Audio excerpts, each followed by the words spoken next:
Iron and steel industry, being a core industry and an engine of economic growth, plays a vital role in development of nation's infrastructure, creation of manufacturing base, development of industries, generation of employment, and providing revenue to the national exchequer due to its strong forward and backward linkages with other sectors of the economy.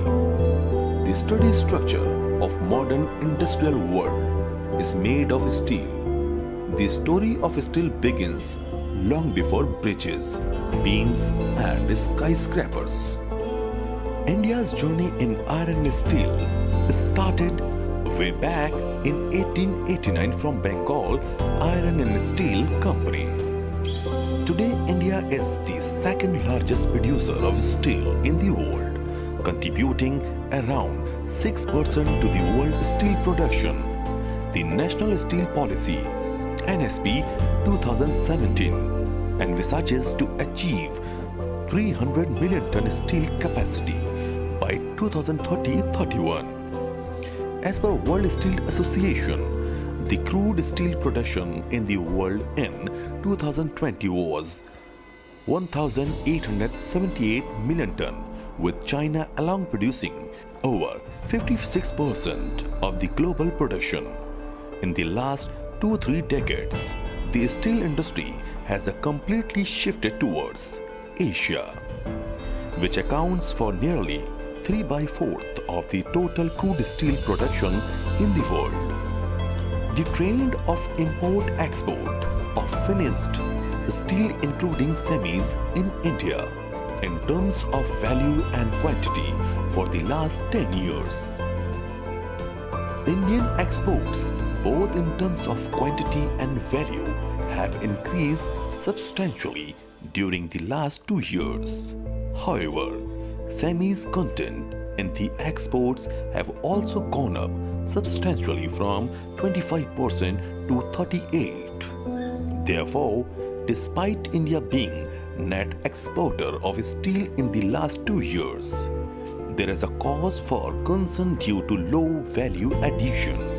The main reason for such skewed figures in our steel import and export is our limited production capacity of higher grades of especially steel, lack of technological know-how, as well as lack of cost competitiveness in the export market.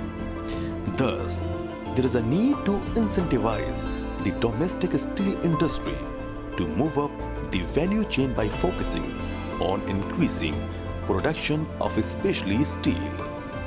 Indian steel industry operates at a lower end of the value chain in steel trades, as can be seen from the following figures. By introduction of PLI scheme, both the integrated steel producers and MSMEs will be the beneficiaries. It is also expected that introduction of PLI scheme will bring additional estimated investment of rupees 39,600 crores, setting up of new plants for producing specialty steel, which has potential for creating additional capacity of approx 25 million tons in the country in downstream steel making. The objective of PLI scheme boost domestic consumption is to attract investment in value-added steel, import reduction, export growth in specialty steel production, technology adoption for specialty steel. Guiding principles: innovation, equity and inclusiveness, promote export, reduce import, value-added steel production, strengthening Atmanirbhar Bharat. The PLI scheme for specialty steel is applicable on 5 numbers, broad products categories, divided into 25 products subcategories. Further, the category-wise projected production, import and export of specialty steel have been assessed. tenure of the scheme is 5 years with financial year 2023-24 as initial year. The initial year may, however, be deferred by up to 2 years in case of specific product categories. Total indicative incentive outlay under the scheme is rupees 6,322 crores. Eligibility for claiming incentive. Eligibility criteria.